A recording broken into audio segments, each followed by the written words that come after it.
Tudi če psihoterapija ni dovolj, mogoče še ne pomeni, da bojo rabili zdravila, a ne. Zdaj hočejo starši vedno prej pa vedno bolj vedeti, kaj pri mojem otroku se sploh dogaja, no. Razumeš, da je otrok del družinskega sistema, ki vpliva na družinski sistem, ampak družinski sistem tudi na njega. Prav igralna terapija se mi zdi res tako močna. In to je toliko močna terapija in tudi starši včasih, a ne, mislijo se, to se gre samo tja igrati, to sploh ni to, a ne. V glavnem pa z mladostniki res delam tako, da najprej z njimi. In potem starši, ker je pa za njih ful pomembno, se mi zdi, da sem jaz tista prva, kjer oni meni narišejo sliko sebe. Določene stvari so, kjer sem jaz tudi dolžna starše obvestiti o tem, ker vidiš, da ne moreš delati po nekih šablonah. Ni strokovno in ni fair. Lepo pozdravljeni, dragi gledalci in cenjeni gledalke, in dobrodošli ponovno v oddaji Preprosto o odnosih. Z vami sem samo Luka danes, brez Urške, ampak z gostjo, pedopsihiatrinjo in psihoterapevtko dr. Lino Klanšek. Sva izredno vesela oba, da si se odzvala na najinem vabilu, in danes bomo govorili o področju pedopsihiatrije in obravnavi otrok. Lina, hvala, da si prišla. Najlepša hvala za povabilo, z veseljem sem se odzval tvojemu vabilu. Hvala. Tako. Pa da kar greva, se vršiti v vprašanja. Pedopsihiatrija, kaj to je in kako se ločuje od ostalih oblik, kot je recimo od psihologa ali pa od psihoterapeutka, kot psihoterapije. Tako res velikrat, pravzaprav pogovarjamo o tem, kaj je psihoterapija, kaj je pedopsihiatrija, kam dati psihologa in tako, kar je v bistvu res mogoče ena taka uganka ali pa malo neznano in malo težko razumeti za tiste, ki niso še vstopali v ta sistem. Saj enkrat, ko ti potem dobiš izkušnjo obravnave pri enem in ali drugem, se stvari malo bolj jasne. Ampak načeloma, razmišljam, iz katere strani bi začeli. Pedopsihiater, otroški mladostniški psihiater, načeloma je zdravnik. In tudi obravnava pri nas je običajno zgleda, je neka ambulanta, je malo bolj tak zdravniški setting, ki ga potem za otroke mladostnike vsem prilagodimo. Jaz imam rada tudi kakšne tak kotiček, kjer otrok lahko nariše ali bi se zaigral, ali pa tudi prek tega opazuješ otroka in ga probaš razumeti. In zdaj ta pedopsihiatrična obravnava zgleda kot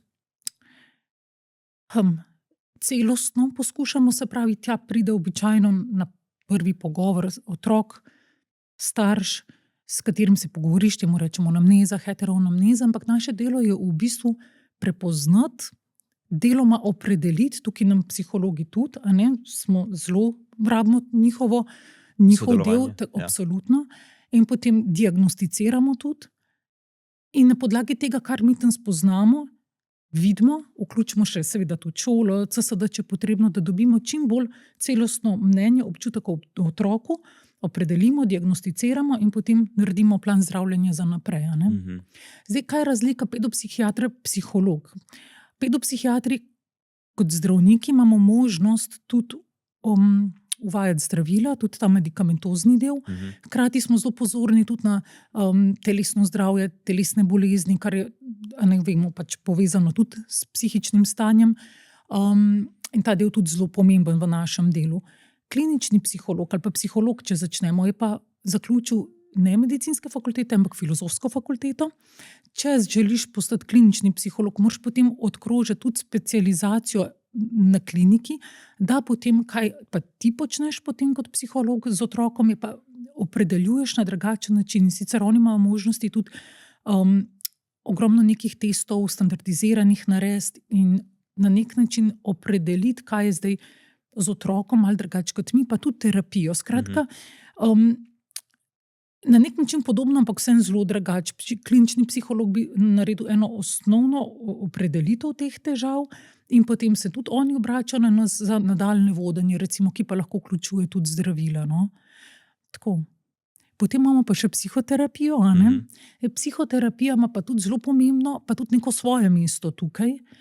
In se zelo radi tudi povezujemo, se pravi, pedopsihiater, psiholog, psihoterapeut. Psihoterapeut bo pa tudi v tistem svojem settingu imel več drugačen manevrski prostor naslavljati ene teme, pa mogoče malo bolj poglobljeno, pa na drugačen način, kot lahko to počnemo pedopsihiatri, ker imamo fokus v bistvu bolj tudi na simptomih, nekako vodimo pacienta prek tega. Ne? Mi rečemo, pacient v psihoterapiji je v bistvu klient. Tako to v bistvu je, settingi so različni, se pa zelo povezujejo, pa zelo se rabimo med sabo, a ne vsi ti strokovnjaki.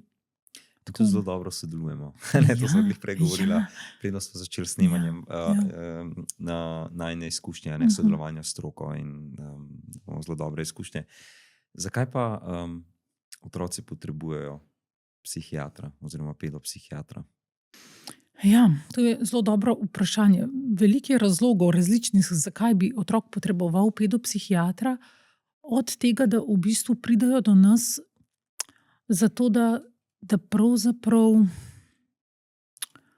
sploh vidimo, kaj so tista odstopanja v otrokovem funkcioniranju, S čim se soočajo. tako, ki prepoznavajo ali sami v razvoju, ali včasih že v vrtcu, ali v šoli. In to nekaj mogoče malo štrli ven, pa niso se ni dal povezati v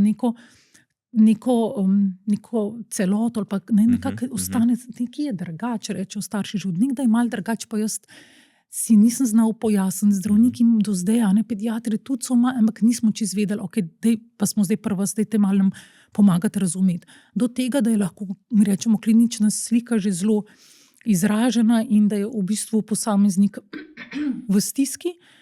Kot pedopsihiatri pa vedno, in to je naš osnovno merilo, je, kako funkcionira posameznika. Zdaj, če mi gledamo recimo mladostnika, on je vpet v svoj razvoj in v svoje življenje, tako da more v bistvu profesorica Tomurjeva je zelo veliko govorila o razvojnih nalogah. In v vsakem obdobju ima posameznik kot neke razvojne naloge, ki jih razvija ali pa hoče doseči. In mi vedno gledamo potem v pedopsihiatrični ambulanti posameznika, kako on do teh svojih razvojnih nalog, kako on te nalogo opravlja, kako ta razvoj njegov gre. Govorimo o kognitivnem, psihološkem, čustvenem, socialnem razvoju, telesnem razvoju. In je to nekako merilo. Zdaj, nekdo bo lahko imel neke težave, pa bo vse svoje razvojne naloge lahko zelo dobro pelil. Če pa se te razvojne naloge ne razvijajo v redu, potem je pa to v bistvu zelo pomembno za nas. Tako mi želimo, da je posameznik čim bolj vključen med vrstnike, zato tudi šola tako pomembna. Ko hoče izostajati iz šole ali pa se pač zgodi, da jim je težko v šolo hoditi. Ne zdaj zato, da pač v šolo moraš hoditi, ampak ker je to en del razvojne naloge, ker so tam vrstniki, ker se ti tam uveljavljaš, ker se ti tam razvijaš. Tako da, zakaj pridajo k nam različno, to zelo velik spekter, tudi zato, ker je stiska že tako huda, pa ne vejo več kam. Tudi zato, ker je treba dati zdravila, ker je pač potrebno zares, ker se tudi razvoj pravzaprav nekako na teh področjih ne gre več tako naprej, kot bi hoteli. Tako da velik spekter. Ampak lahko govorimo tudi o nekih duševnih motnjah, ki jih poznamo, je to v glavnem, poznamo anksioznost, depresivnost. Zakaj k meni pridajo, recimo, bomo rekli, vrh ledene gore pri mladostnikih vsaj, v glavnem bodo navajali kakšne anksiozne simptome, depresivno razpoloženje, samopoškodbe, suicidalnost. Ampak to moramo videti, da je to vrh ledene gore. Kako pa so starši s sprejemanjem zdravili, kar se tiče otrok in mladostnikov? Ja,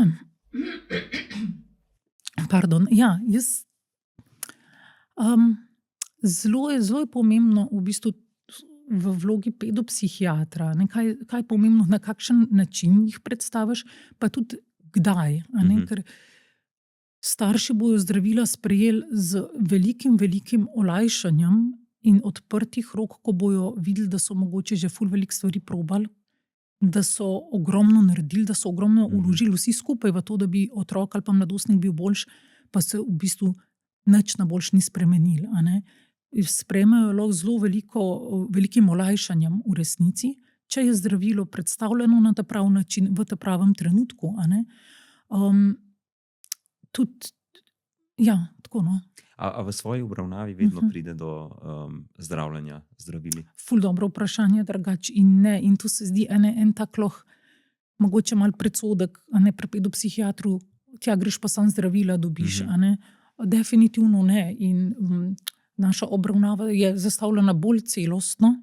To pomeni, da se vključuje ogromno različnih sistemov, od družinskega, šolskega, socialnega, tudi vrstniškega, če je potrebno, a ne? Da se v bistvu otroku in drugih strokovnjakov čim bolj pomaga na več načinov, včasih pa tudi zdravili, ja, in ne pa vedno, pravzaprav bi rekla, v manjšem deležu primerov uvajamo zdravila, ampak takrat, ko ocenimo, da je res potrebno, a ne.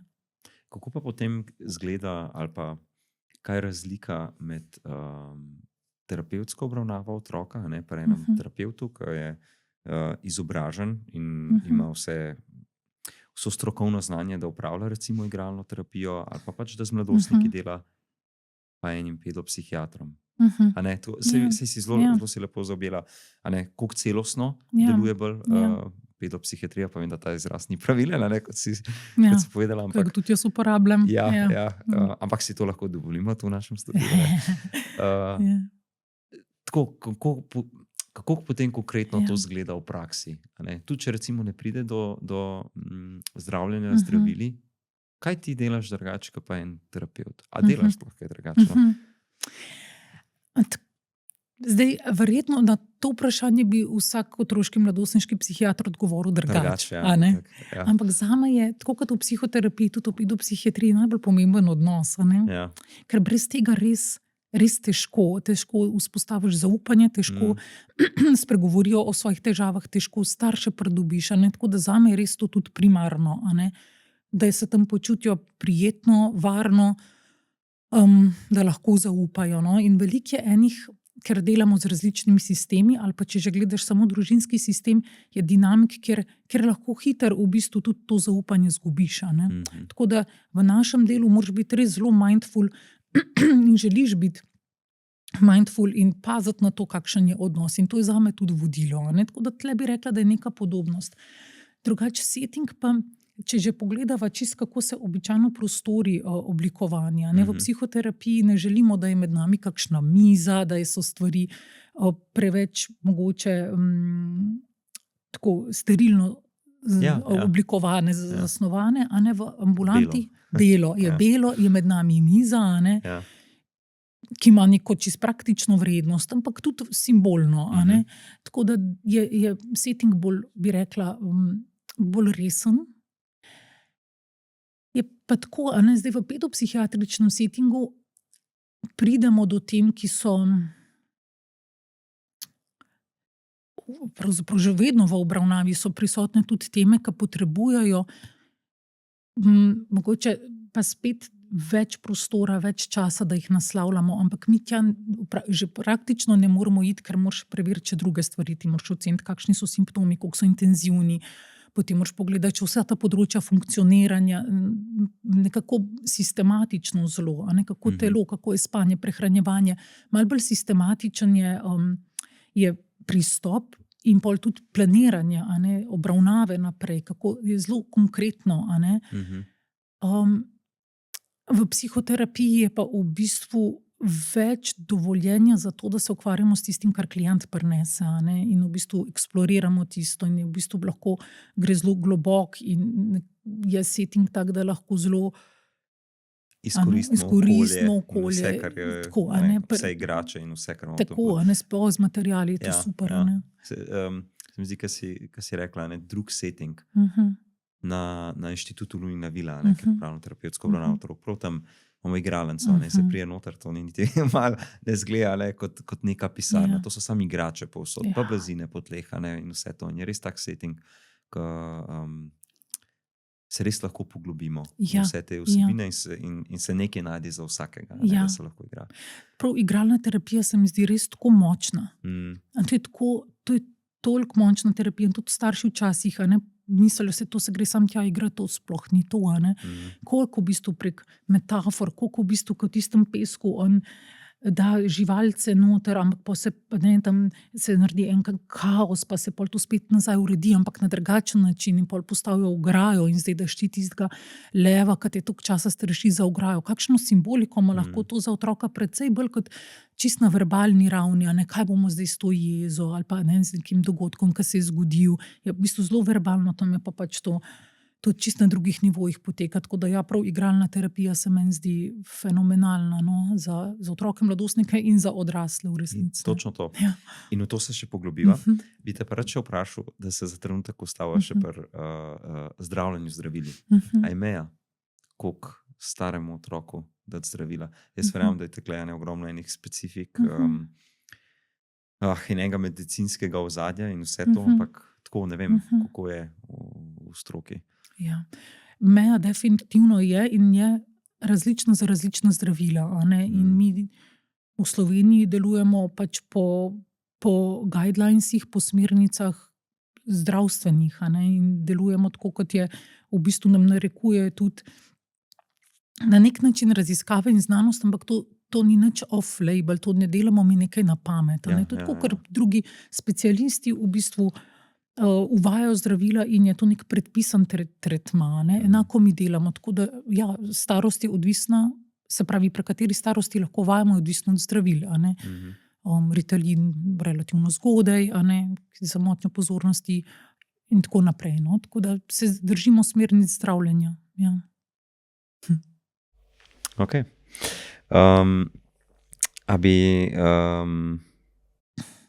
Če bi samo za trenutek opisala, kako izgleda nekak prvi pregled pri pedopsihiatru, da se marsikdo sprašuje, nekdo, ki se še ni srečal s tem, kako izgleda recimo, ko pridejo k vam. A povabiš najprej samo starše, jaz recimo vedno najprej starši, enkrat, dvakrat, trikrat, kolikor je treba, in kolikor čutim. Ne vem pa, kako je potem pri pedopsihiatrih, verjetno tam direkt otroka spoznaš. Ja, verjetno se pregled v naši ambulanti začne že v čakalnici. Zdaj, jaz se sprehodim mimo, pa že vidim, kako poteka komunikacija med otrokom, staršem, kdaj se sliši v ambulanto, ker že postavljajo meje, že tam včasih otrok se težko ustavi že pred vstopom v ambulanto, tako da ta del mojega opazovanja izgleda že čez vrata praktično. Pardon.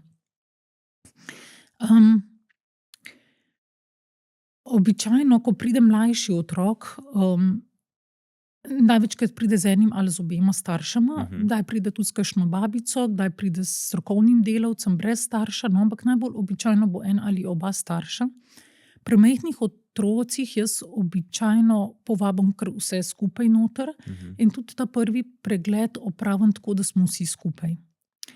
Prvi pregled izgleda tako, da jaz z otrokom spregovorim in ga ves čas ambulante opazujem, tudi v tistem mojem kotičku, pol oni tam kaj rišajo, včasih tudi kaj sugeriram, recimo kakšno projekcijsko tehniko rada jim dam zarisati, pa pol malo prek tistega tudi otroka probam vprašati in spoznati, ampak velik del prvega pogovora je staršem. Mi moramo celo razvojno anamnezo razumeti, kako je šlo nosečnost, so bili zapleti v porodu, kako je bilo v porodnišnici, kako je šel zgodnji razvoj, motorika, govor, socialni, to je pač ogromno podatkov, ogromno vsebine, informacij.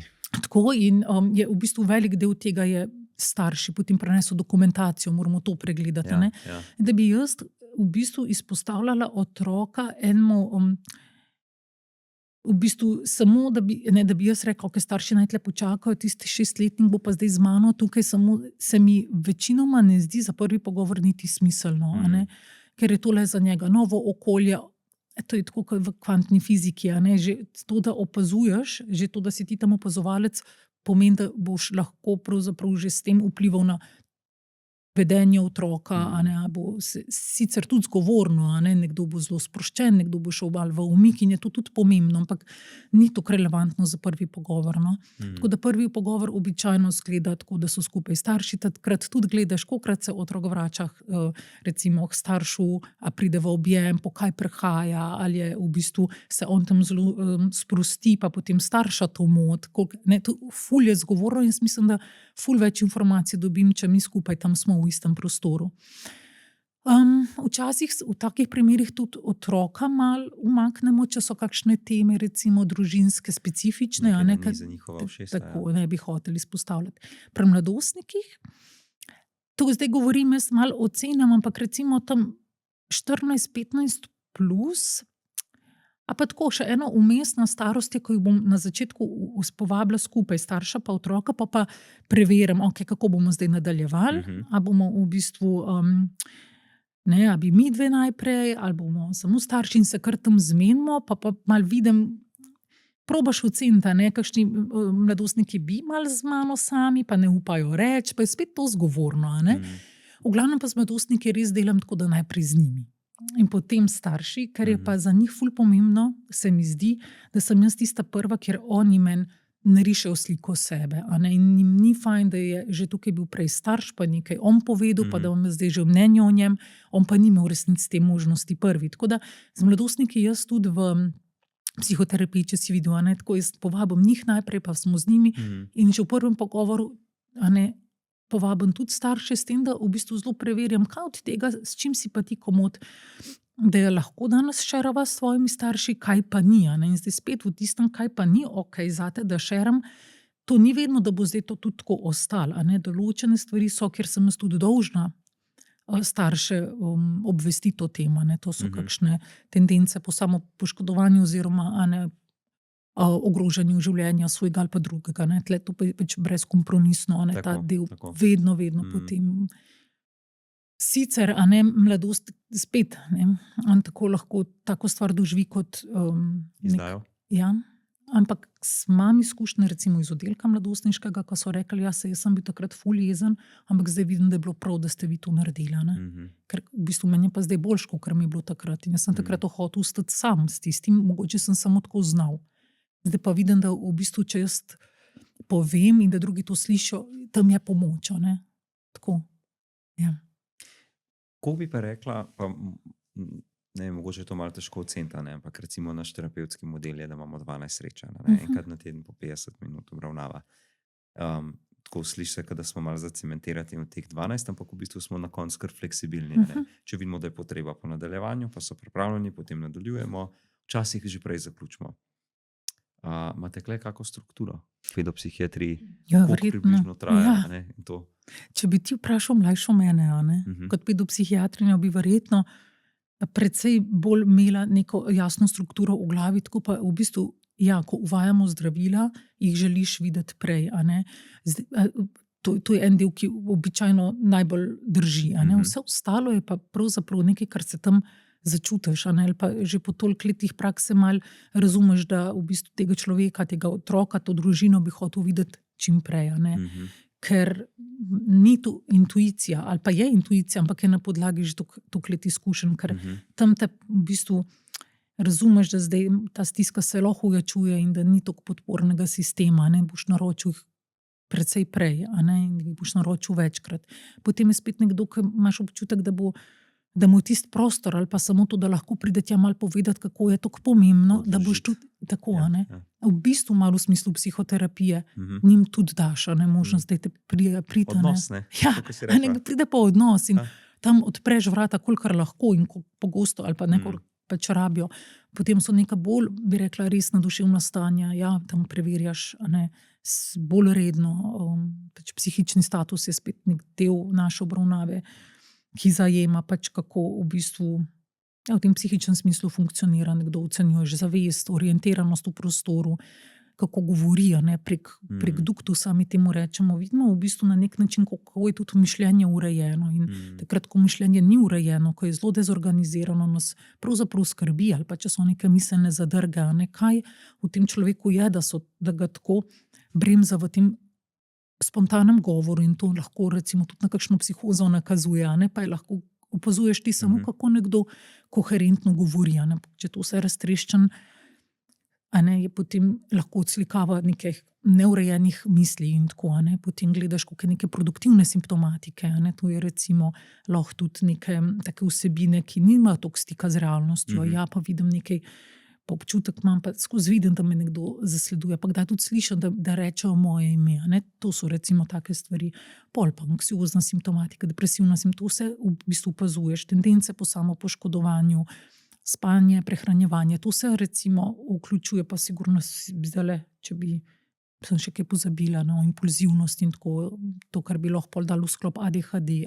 To se spada pod nek psihični status, ki je tudi zelo zelo pomemben. In No? temu prilagojeno je potem tudi čas zdravljenja Ja, oziroma obiskovanja. ja. A ne, ker ni enega odgovora. Ja, ni. Ne, a Ne? ne. In več, ko si v praksi, bolj je stvar v bistvu za posameznika customiziran, custom, a ne?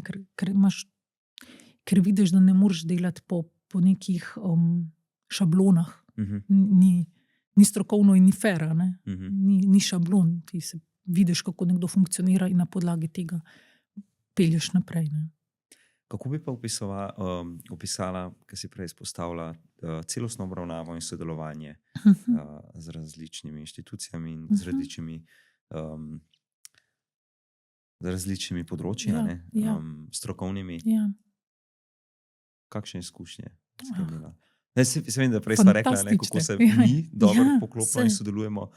A bi rekla, da si imela šolo, CSD in tako naprej, dobre izkušnje? No? Zelo. Jaz sem tudi taka pedopsihiatrinja, da velikokrat dvignem jaz in kličem. A ne, in to se mi zdi rada v resnici. Recimo, včeraj, ko sem imela ambulanto, sem klicala v eno šolo, to je bila privatna šola, pa smo se svetovalno službo. V bistvu pri tem konkretnem primeru je bilo potrebno v bistvu še dopolniti. Jaz sem mogla dopolniti pogled v to, kako je zdaj s tem otrokom, ker so starši prepeljali eno sliko in je bila čisto ok, ampak zame dodatne premalo. informacije, Ja, in da smo potem lahko naprej in tudi zdaj planiramo pomoč otroku pravzaprav, ne. Šolo tudi jaz prosim, dajmo zdaj pa vse izven okvirja, čeprav gre za privatno šolo, dajmo zdaj, ne, tudi če zaključi šolanje pri vas, dajmo pa v sklopu vaše svetovalne službe, pa vam jaz tudi mogoče lahko pomagam, ampak daj, vi imate tam otroka pa družino, a ne, tudi jaz imam in bomo zdaj skupaj nekako peljali to, da bo otrok pa vsem dobil neko drugo šolsko okolje, ki bo za njega bolj ustrezno. No. Tako da včeraj je bil ta primer čisto konkretno, pa še pogovor s klinično psihologinjo od ene punce, ki je bila prvič pri meni, pa so prinesli že tudi klinično-psihološko poročilo, pa sem jaz v bistvu vsem klicala tole psihologinjo, da sem še malo preverila, kako dejansko tudi, če ona vidi to punco, pa kaj ona planira za naprej. Ne? In sem dobila še dodatno potrditev, da ta punca bo naprej vključena v terapijo k njej. Malo so se glede zdravil pogovarjale, pa so to še preložile in tako. Tako da jaz v bistvu ves čas to počnem, s CSD-ji isto. Potem so posamezni specialisti, recimo nevrologi na pediatrični kliniki, moji kolegi, recimo tudi na oddelkih, recimo se povezujemo zelo pogosto, pa tudi se mi zdi pomembno, če zaključi hospitalizacijo, ok, se prinesejo odpustenco, super, ampak daj mi boš povedal, kako si ga videl, kaj si ti mislil za njega, kako si glede šole ga videl, a malo pritisnemo to, a malo počakamo, tako, take v bistvu drobne, ampak zelo pomembne stvari, ko ti hočeš pol naprej voditi, tako da se zelo obnese. Včasih imamo tudi multidisciplinarne time, rečemo, to je pa sestank, lahko tudi online, ampak običajno vse nekje dobijo, pa se pol še kdo pridruži, ker recimo gre starš v šolo, pa so tam svetovalna služba, pa se še recimo jaz vključam, pa se lahko še zunanji klinični psiholog in pa res vidiš, koliko je to v bistvu, koliko je to dobra obravnava lahko za otroka, da vsak strokovnjak ali pa vsak posameznik enot vpet svoj del doda in bo pol tudi svoj del oddelil še naprej. Meni se zdi to fenomenalno. To so lahko tako dobri sestanki, tako koristni za otroka. Meni se zdi, tako kot te poslušam, imate veliko več sodelovanja, kot recimo igralni terapevti. Mislim, mi se s CSD-jem se slišimo, šolo se slišimo, z vrtcem se slišimo, tudi grem tja na sestanka in na te time in vse to. Ampak se mi zdi, vse je v medicinski stroki to bolj prepleten, pa še klinični psiholog ima lahko izkušnja, pa tako, kot si opisala, od nevrologa in vse to. Mi zdi, da je res ena ta dodana vrednost. A veš, ti boš lahko v igralni terapiji z otrokom delu s tistim, kar on prenese tukaj pa zdaj. In je to lahko dovolj in je to lahko že zelo veliko, tudi za nekaj srečen, za nekaj terapij, da se predela ena tema. V bistvu mi v našem settingu pa si pravzaprav premalo pogleda imaš včasih, ni samo prek otroka ali pa sam prek starša. Ti želiš in moraš vedeti, kako pa on v šoli funkcionira.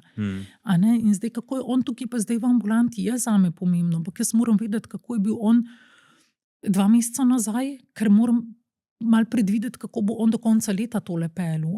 In šola ima neverjetno dragocen pogled. Oni gledajo otroka med vrstniki, oni ga gledajo, kako sledi pouku, on gleda, kakšen odnos ima z avtoriteto, kako je to dragoceno. Oni ga lahko tudi čez leta sledijo in vidijo, kako gre njegov razvoj.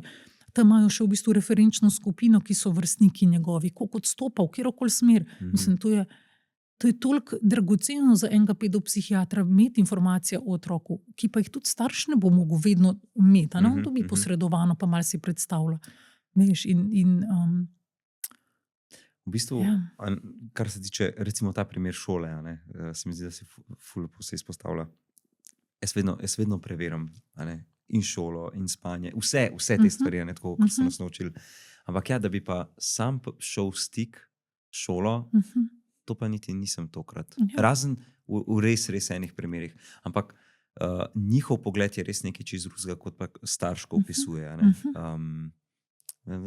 Evo, si mi prav nekaj dala zdaj. Me veseli. Tako še malo, da bi večkrat lahko jaz v stik stopil s kako institucijo, ker ponavadi se vedno oni na nas obrnejo, in potem z veseljem se mi odzovemo in vedno sodelujemo. Ali pa konec koncev za kakšna poročila, ali pa če so napoteni sodišča in vse to.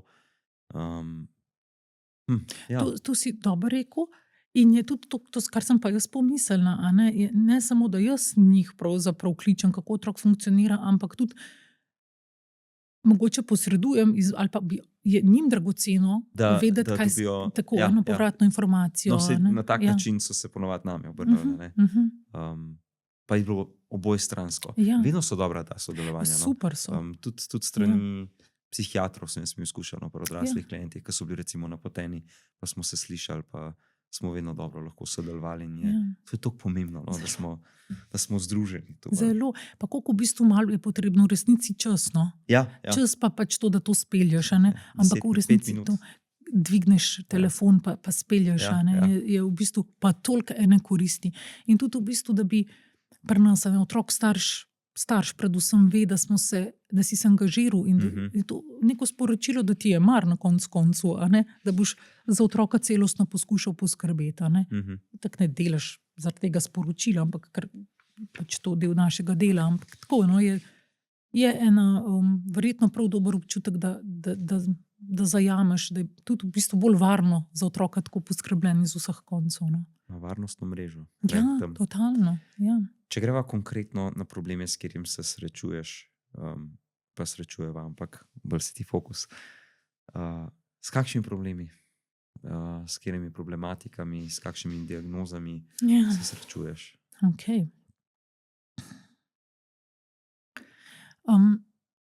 Različnimi.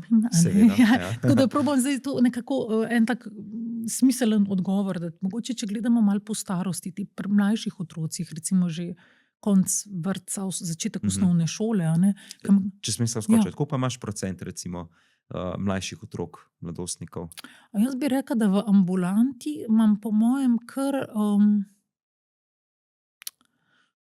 precej bi bilo prva triada otrok, in pri njih, če mogoče, in potem, seveda, v vseh starostnih obdobjih jih imam, ampak tako začetek osnovne šole se mi zdi, zakaj je njih precej v mojem ambulanti, zato ker takrat se začnejo v bistvu nekaj, kar bi mogoče bilo pri otroku prisotno, pa malo bolj latentno, pa v vrtcu mogoče še malo zabrisano, se začne v osnovni šoli zelo kazati. In tukaj govorimo ali v nekih simptomih motnje pozornosti in hiperaktivnosti, to bo v bistvu ena taka težava s koncentracijo, fokus, sledenje, telesni nemir. To v vrtcu mogoče bilo še malo bolj zakrito, ker je strukture manj, v osnovni šoli je strukture več in ta del bolj pride do izraza. In takrat potem ali šola, ali starši sami, včasih tudi klinični psihologi, pol v bistvu začnejo, to pride bolj do izraza in jih pripeljejo meni, da v bistvu zdaj mi to opredelimo in rečejo, kaj je zdaj to, je ADHD ali to ni ADHD, dajte povedati, kaj nam zdaj s tem naredimo.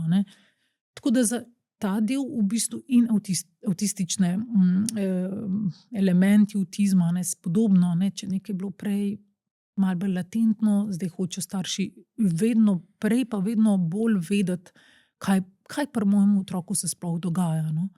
Tako da ta del potem pa čez osnovno šolo pač veliko nekih specifičnih učnih težav, bi rekli, proti koncu osnovne šole vedno več motenj hranjenja, anksioznosti, paničnih napadov, samopoškodb, samopoškodovanja. vedno več pol Ja. starostjo, suicidalnosti, to je pač naš vsakdanji kruh. Sem pa tja obsesivno-kompulzivna motnja, labilnosti razpoloženja, ki mogoče še to ni čisto neka bipolarna motnja, ampak damo pa nek kontekst drug, psihotičnih motenj, predvsem malo v moji ambulanti, ker je verjetno to potem na oddelku že prej, a ne, se preusmeri, kar je tudi prav, no. Tako da, ja. Koliko se srečaš, recimo, pa mogoče ne samo znotraj svoje stroke, ampak tudi tako, no, s kakšno družbo, ker se recimo meni zastavi kako vprašanje, kaj je zdaj s tem porastom diagnoz, ne, pa ko smo mi bili, ne vem, 30 let nazaj, a ne, pa 40 let nazaj otroci, sploh ni bilo teh ADHD-jev, sploh ni bilo, pač on je bil malo čuden, a ne, prav tako s takimi besedami rečejo, in to je to, in se smo šli naprej, zdaj so pa same diagnoze, pa same odločbe, pa s porastom teh zadev, ne, in jaz vedno rad predstavljam, ne, da jaz mislim, da kot družba rastemo, smo bolj senzitivni, sočutni, prepoznavamo, imamo več znanja. Kaj si pa ti misliš o tem, ne, sploh, a ne, se postavlja to diagnoze? Ja, jaz mislim, da bomo ene stvari bomo razumeli tudi retrogradno, no, da je v bistvu nas pravzaprav, zdaj smo tudi mi v enem tem trenutnem delovanju, pa ga ne moremo čisto razumeti. Covid je definitivno nekaj prispeval k temu, tudi, a ne, naša večja, občutljivost na to, da mogoče otroka prej prepoznamo, pa da ne pogledamo kar stran, da ga hočemo razumeti, a ne, in da nam pač tukaj kdaj zmanjka odgovorov in jih iščemo pri strokovnjakih, kar se zdi fajn, a ne. Tako moje, mogoče osebno, bolj kot strokovno prepričanje, ki ga tudi sama nekako še malo razvijam, je tudi vprašanje, no, če kako, a ne, nevroplastičnost je nekaj, kar je kapaciteta možganov, da je fleksibilna, ne. In zdaj ta naši možgani, jih hočemo razumeti, pa jih tudi nekako vedno bolj razumemo, ampak še vedno jih ne. Če bova rekla s tistimi slikovno magnetno resonanco in tako, že zelo veliko poznamo, veliko pa ne.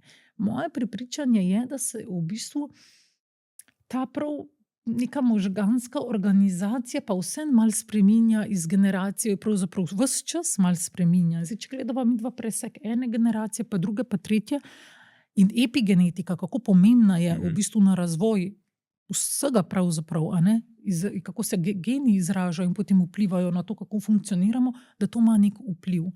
In da v bistvu, da se ta organski sistem mogoče vsem hitreje spreminja kot eni drugi družbeni sistemi. In zdaj, če midva razmišljava, da en otrok, ki se danes rodi v ta svet, kjer je pritok informacij drugačen, kjer smo starši drugačni, a ne, da bo potrebno razumevanje teh bitij drugačno, kot smo ga bili mi navajeni. Ampak mi jih pa pravzaprav damo v neke sisteme, ki so pa že malo arhaični, a ne. Tako da zdaj, kaj zdaj tle štrli ven, a ti otroci pa mladostniki ali sistemi, ki so malo rigidni? No, to je moje vprašanje. In da je okej, da ta svet niti ne rabi biti perfekten in vsi ti sistemi prilagojeni njim, ampak da so tle challenge in da so frustracije, ki jim bojo pomagale rastati, ne pa frustrirati, no. Razumeš, da to zdaj, ne. Izziv, čez katerega gre, ne pa tako, da ne ga pa, da ga ohromi, pa ujame. Tako, in ga hoče stlačiti v ta okvir, ampak okej, ne pašemo čisto, moramo se pa naučiti funkcionirati v tem, z njim, ob njem, kakorkoli. Dokler nisi toliko star, da si lahko prilagodiš svoj, kolikor si ga lahko, a ne, življenje in nek življenjski setting temu, da bo tebi bolj okej, a ne, ampak do takrat pa je pa, če treba čez te frustracije, tako ali drugače se ob tem učiš, poskušamo pa, da prideš ven v bistvu močnejši za to, ne pa zavrt, zaprt, potrt. V bistvu z oplemeniteno izkušnjo. Recimo, a ne, saj ne rabimo mi popolnih sistemov, ne. Ne, to je del razvoja. Tudi družinski ni popoln. V vsej tej moji karieri ene popolne družine ni bilo in je tudi ne bo, ker ni in ne rabi biti, ne. Saj tudi pa je in kdo pa rabi biti, ampak otrok se v tako družino rodi in tam raste, okej, pol malo, kaj pa je pol? Kakšna pa je naša dinamika, ne? Jaz rad rečem staršem, ki se včasih zelo obremenjujejo, glede otrok, ali pa recimo, da se niso pravilno odzvali in je tam ena taka zelo samokritičnost, v bistvu pa en tak zdrav pogled v to, kaj bi lahko spremenili in vnesli spremembe in na kakšen način bi lahko bili drugačni in se pa lahko obremenjujejo s tem in prav rečem, da ni popolnih staršev. Ampak vi ste čudoviti starši, mar vam je, kleste, razmišljate o tem. Mislim, meni je to zelo blizu popolnosti. Tako, ta drža do tega. Pač napake bomo delali ves čas. A glede na tvoje bogate izkušnje, a bi rekla, da je prišlo do kake spremembe v diagnozah, pa ne v sami metodi, ampak v diagnozah, ne vem, v 10-15 letih, da glede na to, da so druge generacije, da je drugačen svet, hiter razvoj, reka, da so kakšne posebnosti današnjega časa za otroke in mladostnike?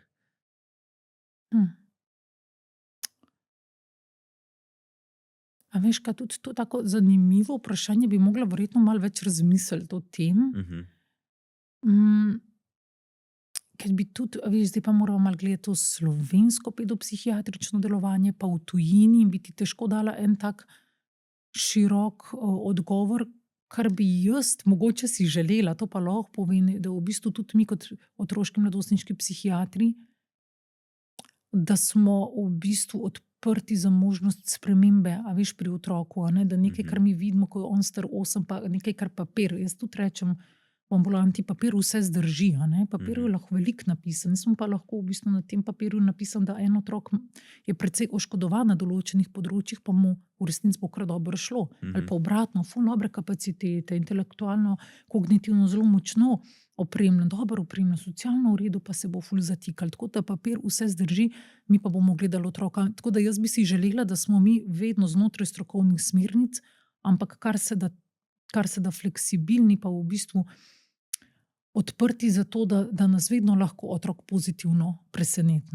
To bi si pa želela, regardless, kaj ko v resnici se opredeljuje, tako znotraj teh strokovnih okvirjev. Kaj pa, da bi imela neka svoja opažanja glede spremembe, če so kakšne, ali pa da ti res težko ti to odgovorim, Luka, da bi res, da bi res neka sprememba, pa da bi rekla, zdaj pa je več tega, ali pa ne vem, tako. Ker lahko je to tudi moj bias, da sem jaz na nekaj bolj pozorna, pa da pol to opažam.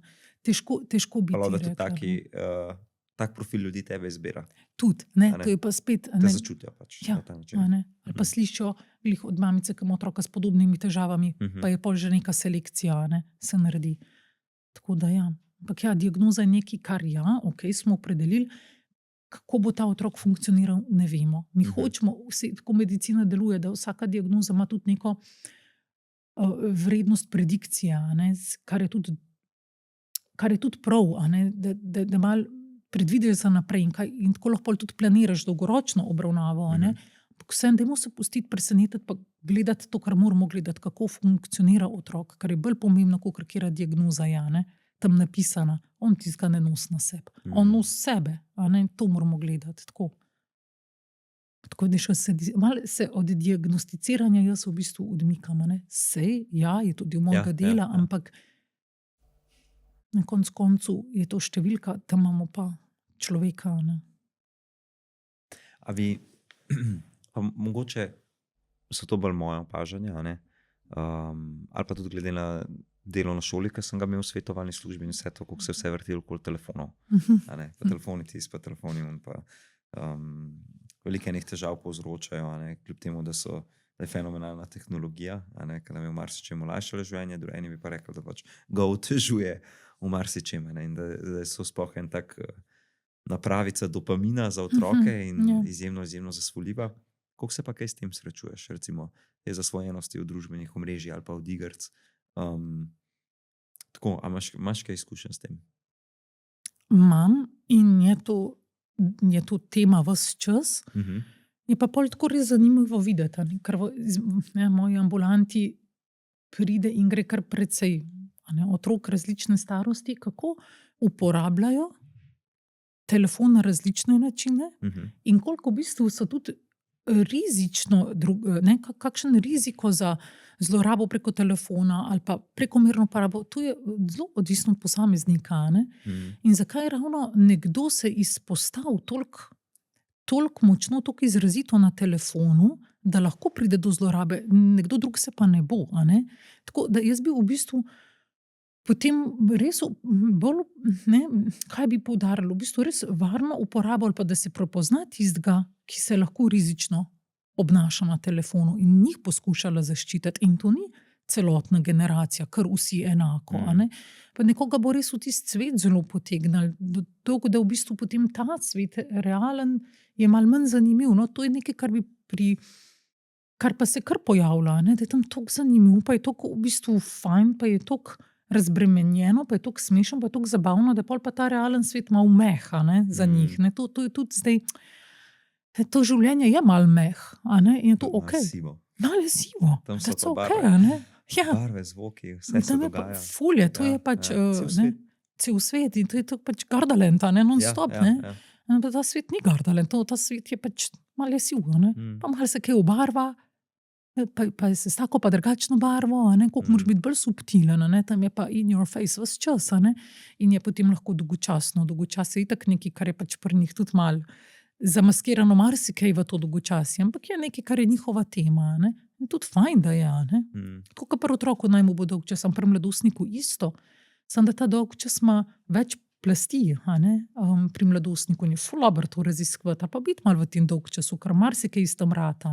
Tudi praznina, ki se jo tako bojimo včasih naslavljati pri odraslih, pa prej tudi pri mladostnikih. Praznina je nekaj, kar sploh na oddelku sem se jaz za mladostnike naučila, ker tam jih imaš dlje časa. Na oddelku lahko z njimi delaš intenzivno dan za dnem, v bistvu lahko 2 tedna, 3 tedne.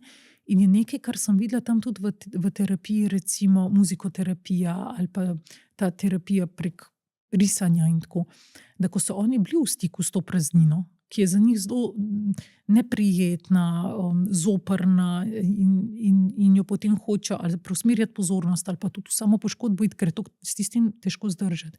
Ko jih naučiš malo biti tam in v bistvu zdržati malo s tem in da dobijo izkušnjo, da tam ni toliko grozen, veš, kakšen art rata iz tam, veš, kakšne slike, veš, kakšne pesmi, to so masterpiece, to je umetnost, ko malo zdržimo s tem, ampak to je tudi se zgodi takrat, ko daš telefon malo stran, recimo, pa si malo sam s tistim, tako da pač ne bi hotel, da telefon fila vse V bistvu kotičke, prostor da telesu. Ja. In praznini, in dolgčasu, in neprijetnosti, in vse to, kar mora iti čez telo. Ja. Tle je telefon tako distrakcija. No, se to, in vse kotičke napolne, tako škoda v bistvu. Res. Pust pa, da vidimo, kaj pride. Ja, kje začnemo, ker smo tudi starši tako, precej že na telefon in kakšen vzor in tako naprej. Tako da ja, to je pač. Če greva na en tak relacijski odnosni pregled, pa družina kot en sistem, koliko vključuješ starše v obravnavo? Si prej opisala, kako se to začne, tvoje opazovanje in vse to, ampak kaj pa recimo tukaj je vloga staršev pri razreševanje simptomatike ali pa problematike, kot vemo, otroci odigravajo marsikaj, kar se tam dogaja od staršev. Itak imajo svoje izzive, in razvojne, in v šolah, in vse to, sploh nočemo tega odvzeti.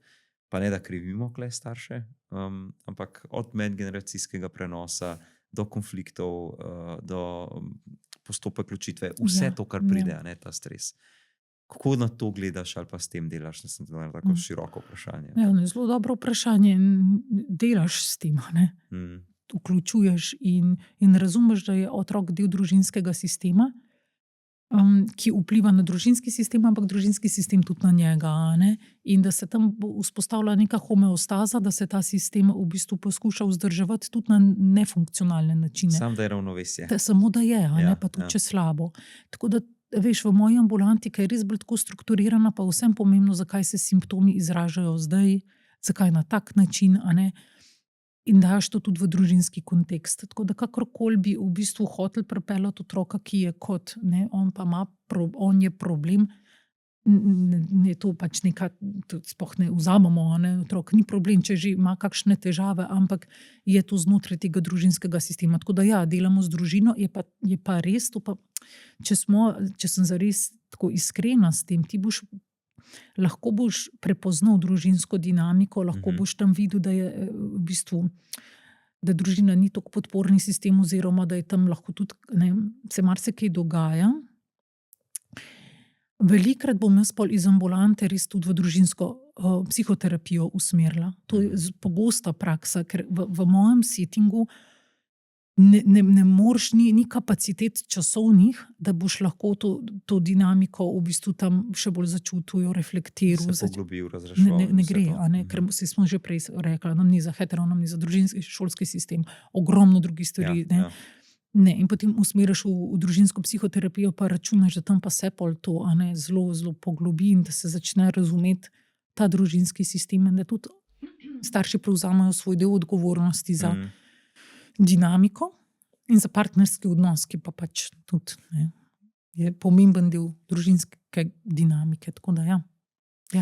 Bi kle samo mogoče dal en tak primer za gledalce, da bi lahko razumela, ne, družina teži k homeostazi, k ravnovesju, tudi če je nefunkcionalno. To mi da zelo dobro razumemo, kaj to pomeni. Ampak čisto primer je to, da tam je en oče, ki pije in cela družina je navajena, da pije in oni pač vsi pustijo, da pije in on pije in vsi to tolerirajo. A pa v primeru enega otroka, vidijo, da hči ne je, ali pa da se samo poškodujejo, pa noben način naredi. Da kar težijo k enem tem ravnovesju, malo se vsak ustraš, malo govorijo med sabo, ampak ne prije pa do ene konkretne spremembe. In to ravnovesje se pol vzpostavi že zelo s takimi prefinjenimi obrambnimi mehanizmi. Ta prvi primer očeta, ki pije, v bistvu, kako se pa pol noter v tem družinskem sistemu nekdo najde, ki bo v bistvu prevzel starševsko vlogo tega očeta. Triangulacija je tam skoraj pravzaprav nekaj, kar se bo skoraj vedno zgodilo, da se pa ostali trije nekako spaktirajo v nek trikotnik, česarkoli že, recimo. Koalicija se naredi. Zdaj proti ali pa v pomoč in tako naprej. Tako da, to so take v bistvu subtilne dinamike, tudi zelo subtilni obrambni mehanizmi, ki niso vsi slabi v resnici. Nekaj nas ukrepi v nekem lastnem tudi mogoče kvalitetah, ali pa bomo zdaj pač malo mogoče hitreje prevzeli odgovornost za ene stvari, znali zase boljš poskrbeti, ker je mogoče v družini bilo malo manj tega. Znači črno-belo. Zelo ne. In družina je lahko tudi zelo podporna, recimo v ambulanti. Vse to sploh ne govoriš, ti pravzaprav to opaziš, pa v bistvu tudi nikamor včasih ne zapišeš, ampak ti vidiš, da je tam pa nek odnos med recimo mamo pa hčerko, ki je pa v bistvu precej zaupljiv, in da lahko navzven malo nekaj najstniškega uporništva, ampak da je tam nekaj zelo, zelo močnega, zelo, zelo varnega. In vse to nekje ti zapišeš, recimo, ali pa tudi ne, ampak je to nek varovalni dejavnik, ki ga bo oni nesli sabo, ki ga bo ta punca nesla sabo. In da zdaj že ona vsakič, v bistvu, ko je bila v stiski, je bila mama tam ob njej. In zdaj, ko sta one dve ok, pa malo v ambulanti, pa dej mami, jaz pa nisem tudi tako mislila, zakaj moraš vedno, koliko dobro, da ji pove, da ima pogum tam pred mano, pove, da je mami, tu pa ni čisto res, lahko sem mala, malo že postavila mejo, koliko super, čeprav tu bi lahko izgledali malo, kako zdaj ona, super, fantastično, povedala dovolj spoštljivo. To v bistvu, koliko je lahko podporna tudi družina. Tudi to vidimo kot nekaj, kar mladostnik ima ali pa nima. Rekla, da se družina recimo v teh primerih, ki si prej povedala, da jih napotiš naprej na družinsko terapijo, se odzovejo. Je to, da so že do tebe prišli, da so že pripravljeni delati na tem, Je res tako, kot so prej rekla, zdaj mogoče bo spet čez čas razumeti, kakšni starši in družina prihajajo k meni. Ali je to pol nekaj tudi, kar je malo s komunikacijo tam podprem, ampak jaz bom rekla, da imamo v velikem delu ful sodelujoče starše, ful smo nekako dobro sodelujemo, grejo stvari pol naprej, pridejo na kontrolo, naredijo nekaj, recimo nekaj stočnice, ki se zmenimo. Tako da zelo kompliantni starši. In če me družinska psihoterapija predstavljena kot, zdaj, rabiš pa tudi malo poguma, ker če ti veš, da tam na tisti družinski terapiji lahko marsikaj pride ven, še tvojih preteklih stvari ali pa trenutnih in bi to raj skril in te tega sram, bo lahko zadržek iti tja, ampak bi rekla, večina jih gre in delajo in je je to super, a ne? Meni se zdi sploh, hvala ti za to, da veliko krat pridejo starši in bi jim bilo, no, jaz bom rekel kot družinski terapevt, a ne, bi bilo veliko lažje, da bi se jaz tam sam z otrokom ukvarjal, kot pa da bi se z njimi, a ne. Čeprav to naslovimo, pa povemo, pa ko jim enkrat predstavim na primeru, a ne, potem pride do enega razumevanja, ampak se mi zdi, da včasih kar še ostaja ta občutek, ne, otroku je problem, a ne, zakaj se tukaj zdaj o nama pogovarjamo pa o tem odnosu. Se prav spomnim enkrat ene gospe, ki je rekla, ne bomo se pogovarjali o nama, nič, ne. Ampak hči pa ni mogla spati, a ne, noče more imela, močila posteljo, a ne vem kaj vse in niste hotela govoriti, a ne, zato ker sta bila v bistvu že nekako v postopku ločitve in je rekla, da tukaj se pa ne bomo pogovarjali o njih. In kako si pol to speljal? Naslovil sem, a ne, sem rekel, tukaj ste zaradi otroka in, a ne, jaz moram razumeti celotno dinamiko in imeti čim več informacij, tudi vaš partnerski odnos vpliva na to, ki so otroci. In sem pač obrazložil, da ta hči je lepo dobrodošla, da lahko pride, ampak da jaz vidim, da lahko veliko naredimo s tem, da se malo poglobimo v ta partnerski odnos.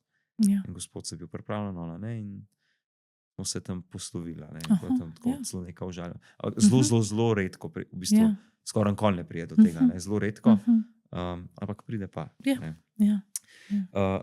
Vprašal bi te, kdaj pride, kdaj psihoterapija ni dovolj, a ne, kdaj je potrebno zdaj zdravila dodati? Ja. No, saj, Luka, če sva čisto iskrena, tudi če psihoterapija ni dovolj, mogoče še ne pomeni, da bojo rabili zdravila, a ne? Ampak da je treba mogoče iti sam en proces opredelitve bolj natančne, veš, diagnostike, pa mogoče še kakšno drugo podporno storitev ali pa pomoč, a ne? Tako da takrat, ko psihoterapija ni dovolj, mogoče še zmeraj ne pomeni, da bomo rabili nujno zdravila, a ne? Zdaj, kar bi bila prva res iztočnica, je tako, kot sva že danes rekla, veš, kako funkcionira posameznik, a on lahko v bistvu živi neko življenje v njegovem razvoju, teh razvojnih nalogah. Spet se sem vračam, a ne, ker če v bistvu to začne vse se nekako umikati, potem je mogoče premalo samo en dostop do njega, ampak rab več, a ne. Tako da to, ali pa takrat, ko bojo res simptomi, če sem zdaj v tem žargonu toliko izraziti, da pač, ne, da je lahko to lahko pač že sklop neke duševne motnje, a ne. Recimo v psihoterapiji se ful velikokrat srečujemo s travmo, travmo tudi, a ne, tako veliko govorimo o travmi, se mi zdi, da moramo že malo redefinirati, kaj sploh travma je, a ne. Tako da, to je lahko imava cel podcast samo to temo. Ideja za naslednjič. Hvala, Lila. Bo še povabljena. Veš. No, v tem smislu, ampak no, zdaj pa sem jaz mogoče malo izgubila, no, ampak tudi s travmo znam delati, pa tako, ampak okej, lej, recimo, takrat, ko bi, kar je res ena stvar, ker v terapiji je treba res biti zelo, zelo pozoren, mogoče ne tudi pri mladostnih, predvsem pri odraslih, a ne. Pri nas zelo ocenjujemo, koliko stabilna je ta psihološka osebnostna organizacija, a ne. In da če je v bistvu zelo stresno za nekoga, lahko malo dekompenzira na način, da je to, ne, recimo lahko psihotično ali zelo depresivno. In ta del zelo pazimo. Smo recimo v terapiji, v psihoterapiji, tudi primer mladostnika, kjer je psihološko, tudi bil pregledan klinično psihološko in ta struktura precej labilna, ne, in tam zelo, zelo delam podporno psihoterapijo, suportivno, nič poglobljenega, ker tam je pač nek riziko dekompenzacije v psihotično in malo teh elementov je. To ni psihoza, ni prisluhov, ni prividov, so neke senzacije, nek v bistvu občutek nekega zasledovanja, v tem smislu malo paranoidno, nakazan, a ne, fant z zelo dobrimi intelektualnimi sposobnostmi, kompenzira zelo veliko, a ne, funkcionira srednje dobro, vedno bolj se umika, tako da nekaj se tam dogaja. V psihoterapiji midva ne delava ful poglobljeno in niti ni tendenca, da bi, a ne, neke podpore. A veš, tako da tam, če bi šli zelo raziskovati in jaz na neko travmo, ampak tja jaz ne bom šla v tem trenutku, ker je rizično za njega, da kompenzira. A veš, tako da, okay, psihoterapija, ne, pač vedeti, kaj delamo, to itak, drugače pa ja, nekaj, kar bi bilo pač, kjer je to trpljenje, težko povem, ampak terapeut pa bi mogel prepoznati pri tistem posamezniku, da v bistvu presega in da delamo, ampak da je to več od tega, da v bistvu mogoče tudi sam po kontratransferju, potem kako napreduje terapija, potem kar posameznik pove, so neki simptomi v resnici, to ni neka dinamika, so neki simptomi, ki njega vlečajo dol v funkcioniranju. Mogoče ja, sej v bistvu psihoterapeut lahko sam usmer in se od tistega potem pregleda, tako kot sva rekla, bo lahko en pregled, lahko bo obravnava, lahko bojo zdravila, ampak tako odgovorno je, da pošljemo takrat, ko v bistvu ali čutimo ali povejo, da v bistvu ustajajo simptomi, ki njemu otežujejo funkcioniranje življenja in tako naprej. Da ne govorim suicidalnost, samo suicidalnost je sigurno stvar, veš, psihotični elementi daš naprej, Tako. Mogoče težko odgovorim, ker ni črno-belo, veš, in je proces tudi, Ampak tako, ko sem te poslušal, točno vem, o čem govoriš, ker recimo, ko sem sam kliente napotil naprej, ko enostavno začutiš. Začutiš in vidiš, sploh pri tem pri samomorilnih nagnjenjih in vse to, ampak ne samo to, ko so stvari, ko v bistvu lahko kar malo presegajo. Pa so res, tako organske, Ja. In tudi, veš, ta intuicija, ki jo s časom dobiš, to ni samo nek prosto lebdeč občutek, to je verjetno tudi na podlagi neke izkušnje že dolgotrajne, da imaš potem ti nek hinč, tle pa je, tle nekaj več, to je treba upoštevati, to je treba slišati sebe tudi, in da daj tudi po nepotrebnem, da reče, dajmo še tam, vi boste tako pri meni obravnavi, ampak pejte še tja pogled, pa pridete pol nazaj, bomo videli od tam. Vsaj preveriti. Vsaj preveriti. Jaz imam mladostnike, ki pridajo in si tudi ful, a imam jaz ADHD, jaz bi to ful, pa mislim, da manjka, se ne morem učiti, pa ful prokrastiniram in jaz nisem noben gatekeeper tukaj, se pa zelo pogovorim, kaj se pričakuje od tega klinično-psihološkega pregleda, kaj za njega pomeni, če bo potrjen ADHD, pa če ne bo. Vse te scenarije pogledamo, in se zgodi in vnaprej reče, vse, če pa ne bo, bo pa meni težko, ker pa sem pa jaz sam kriv, da se ne učim, Jaz hočem imeti ADHD, ker hočem nekaj opredeliti, pa niti ne mogoče kot izgovor, ampak v resnici mi res in pol vidimo, da v bistvu ta šola res ni meč, recimo. Ta šola pa res smo mislili, ampak ni meč, ne gre. Okay. Ampak no, to je pa spet ta druga stvar, pridajo, želijo opredelitev, ampak ok, super, lahko speljemo, samo kaj hočemo s tem, kaj hočeš s tem v bistvu dobiti, tako. Ker večina, tako kot si rekla, želi bolj poznati svoje otroke, pa jim pomagati na boljši način. Prihaja do zlorab tega diagnosticiranja. Ja, veš kako, mogoče, ampak tako kot so že govorila, v luči te nemoči bolj, ne da bi načrtno hotel manipulirati, zlorabati, ampak v bistvu jaz ne znam otroku pomagati in on ima stisko, recimo pri učenju v šoli. In zdaj, ker sem jaz že vse naredila in mislim, da otrok vse naredil, tle zdaj mora nekaj drugega biti, tako podobno kot bi mladostnik zase, dajte narediti to, dajte klinično psihološko, dajmo mu odločbo, dajmo mu pomoč v šoli, pa ne zato, ker bi kdorkoli od nas bil len, ampak je mogoče tudi zelo težko priznati, da moj otrok pa pač ima zmožnosti za narediti osnovno šolo, ampak pač po Gaussovi krivulji, saj nismo vsi na enem ali drugem koncu, ampak so pa tudi, tendenca pa se bi zdela danes, da bi bila želja, bi bila staršev, da so njihovi otroci vsi tam na tistem desnem delu Gaussove krivulje, ampak distribucija je kakršna je in vedno bila. In zdaj pa je konflikt v bistvu nastane, ker pač moj otrok ni tam, ker bi jaz želel, da je. Kaj, če nima kapacitet in je potem ta dodaten pritisk na otroka? Dej, pa ne boš imel več pol možnosti in pridajo zelo obremenjeni po krivici, ker se zamudi prvo podpreti ga običajnem v njegovem razvoju, je prevelik poudarek na tej šolski uspešnosti, hkrati se pa pozabi raziskovati, v čem pa on je dober. Ker to bo pa njemu v 9. precej pardon, bolj prav prišlo, mogoče zavedanje, da jaz sem pa v tem skilu močen, pa bom tle naprej raziskoval, tudi če nisem imel do zdaj. A ne, in ta strah, da se ti vse te možnosti zaprejo, to je tako ponotranjen pri teh otrocih. To so v 8., 9. prestrašeni, kako jaz to bom, ker če ne bom tako, nimam več možnosti. Ta dokončnost mi je neverjetna. No? Jaz tle starše razbremenjujem, da bojo znali razbremenjevati otroke. A ne? Tako da v Koliko bistvu, naložimo na naše otroke, ne? ja, Enih naših upov, ful. pa želj, Ja. pa mislim, vse, kar si želimo tam za njih, a ne. Ja, v dobri veri, ne, da bo Tako. oni imeli lepo, da bo imeli lažje, kot smo imeli mi, mogoče. Ne. Tako da zloraba, da bi direkt ali pa da bi zelo manipulirali, ne vem, ali jaz tega sploh ne vidim. No. Ne znam prepoznati. Jaz bolj vidim, da se potrudijo narediti vse.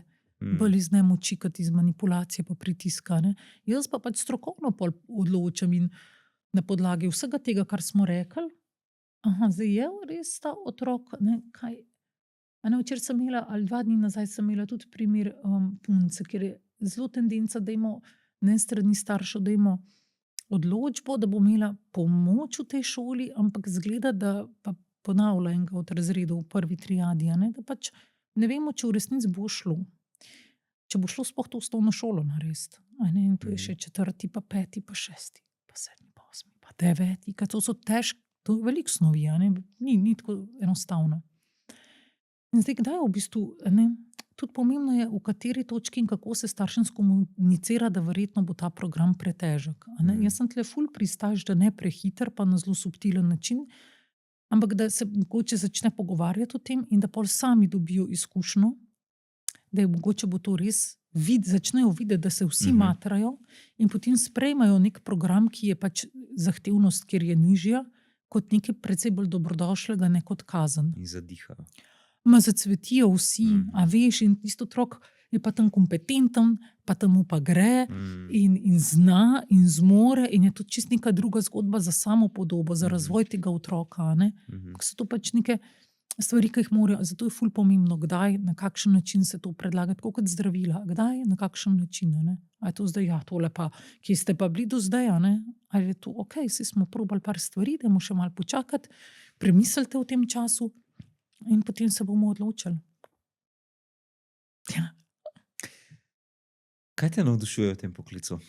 Tako z eno tako lepo strastjo vprašanje, govoriš o vseh teh stvarih in res se čuti, da si srcem, a ne, pri vseh svojih pacientih in klientih in v svojem delu, a ne. Ja. To je pa tudi zame tako ganljivo vprašanje. A veš, tudi, veš, kako človek sam sebe doživlja v vlogi ali pa v tem delu se tudi spreminja čez čas. A ne? In tako se mi zdi ravno tako, kot jaz vstopam v njihovo življenje, pa si pol daj mislim, a ne, pa čakajo na ta pregled, pa zdaj so se pripeljali, pa zrihtali, pa mama dopust vzela. Pa zdaj sem nek človek v njihovem življenju, a ne, kaj tam nekaj lahko prispeva, a ne, ali pa lahko jim dam neko izkušnjo, a ne, ampak ravno tako so tudi oni v mojem, a veš, to je pa res ta, a ne, ta vzajemnost. Ne vem, tako lepe stvari se zgodijo, veš, tako je lahko lepo in pristno in nek setting, ki je lahko za starše in za otroka tudi težek in zahteven.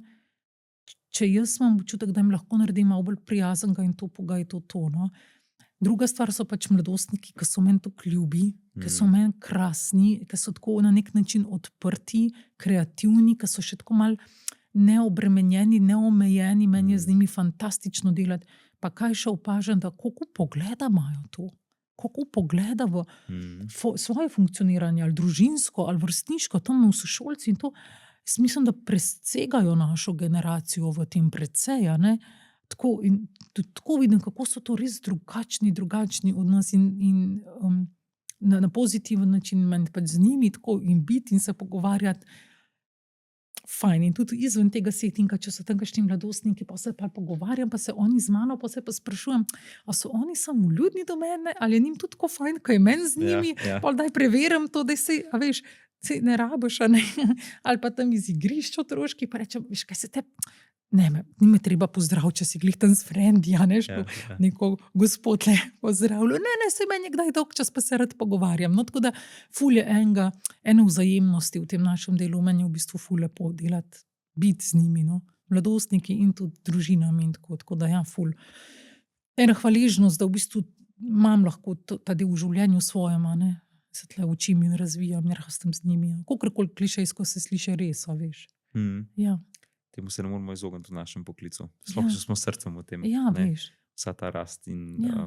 koliko je dragoceno, ko si z njimi ob njihovih spremembah, Joj, a ne, ja, ko se izboljša stanje, ja. pa ne da bi zdaj lovila komplimente ali pa da Ne, karkoli, ne, ampak samo to, no, da oni so tam se nadgradili. a ne. pol izpit za avto naredijo, Mm, pa dobijo fanta, pol nehajo s tem fantom, pa tam si kar zraven, mislim. mm, Pa ti pridejo povedati ali pa napišem mail, zdajle grem na zming, zdajle grem na vlak, pa grem na ti zming. Sem hotela napisati, sam ful sem živčna. Mislim, to je to, kako lepo, a ne? mm. Tako da ja, ful lepo delo. Odnos. Ne? Odnos, Ja. pravim. Vse je odnos. A bi kaj podelila še zdaj, ko se nekako bližava koncu današnje epizode,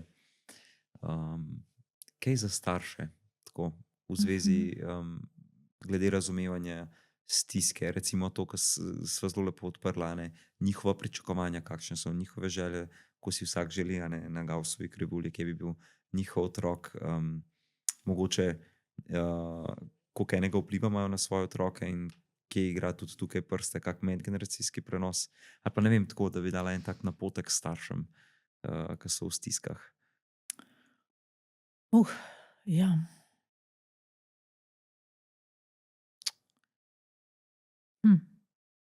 Napotek staršem, ki so v stiskah, ne. Ja, da stiska pride starševstvom kar zraven, a ne.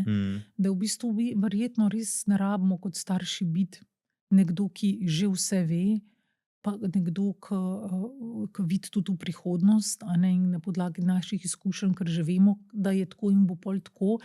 Vse nekje neka slutna, kako bi lahko stvari šle okej, pa lahko to tudi skomuniciramo, ampak ni to in ne rabimo jih zaščititi predvsem, ampak res tako biti nekako res povezani z njimi, tam nekje na tem istem nivoju se jim približevati.